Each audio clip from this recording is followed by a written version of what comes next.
Masters computer ആപ്ലിക്കേഷനിലായിരുന്നു ചെയ്തിരുന്നത്. അപ്പോൾ അത് കഴിഞ്ഞ് ഡയറക്റ്റ് ഞാൻ ക്യാമ്പസ് പ്ലേസ്ഡ് ആയി. ഞാൻ ആൻഡ്രോയിഡ് ഡെവലപ്മെൻ്റ് ആയിരുന്നു വർക്ക് ചെയ്തിരുന്നത്. അറൗണ്ട് ഞാനൊരു 1 year Android development means software ഫീൽഡിൽ വർക്ക് ചെയ്തു.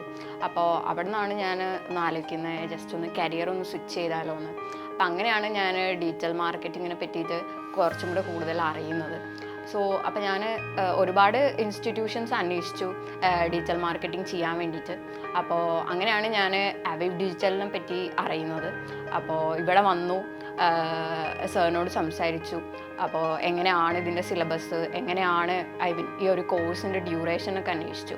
അപ്പോൾ സാറ് നല്ല ക്ലിയർ ആയിട്ട് എന്താണ് സിലബസ്, എവിടെ നിന്നാണ് സ്റ്റാർട്ട് ചെയ്യുന്നത്, എവിടെ നിന്നാണ് എൻഡ് ചെയ്യുന്നത് എല്ലാം നല്ല ക്ലിയർ ആയിട്ട് പറഞ്ഞു തന്നു. അങ്ങനെ അവീവിൽ ജോയിൻ ചെയ്തു. അവീവിൽ എന്ന് പറഞ്ഞാൽ നമ്മൾ ഈച്ച് ആൻഡ് എവറിത്തിങ് നമ്മൾ പ്രാക്ടിക്കലി ഇംപ്ലിമെൻറ്റ് ചെയ്തിട്ടാണ് പഠിക്കുന്നത്. ഫോർ എക്സാമ്പിൾ നമ്മളൊരു വെബ്സൈറ്റ് നമ്മൾ ഫ്രം സ്ക്രാച്ച് നമ്മൾ ബിൽഡ് ചെയ്യാണ്.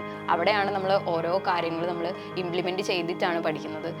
അത് വളരെ ഹെൽപ്ഫുള്ളായിരുന്നു. ഇവിടെ ട്യൂട്ടേഴ്സ് ആണെങ്കിലും ഒരുപാട് ഹെൽപ്ഫുള്ളാണ്. നമുക്ക് ഓരോ കാര്യങ്ങൾ വളരെ ഇൻഡെപ്തായിട്ട് പറഞ്ഞു തന്നിട്ടാണ് നമ്മൾ അടുത്ത ടോപ്പിക്സിലേക്ക് മൂവ് ചെയ്യുന്നത്. ഇപ്പോൾ ഇൻറ്റേൺഷിപ്പ് ചെയ്തുകൊണ്ടിരിക്കുകയാണ്. അവിടെ നമ്മൾ ഡയറക്റ്റ് ക്ലൈൻറ്റ് വർക്ക് തന്നെയാണ് നമ്മൾ ചെയ്തുകൊണ്ടിരിക്കുന്നത്.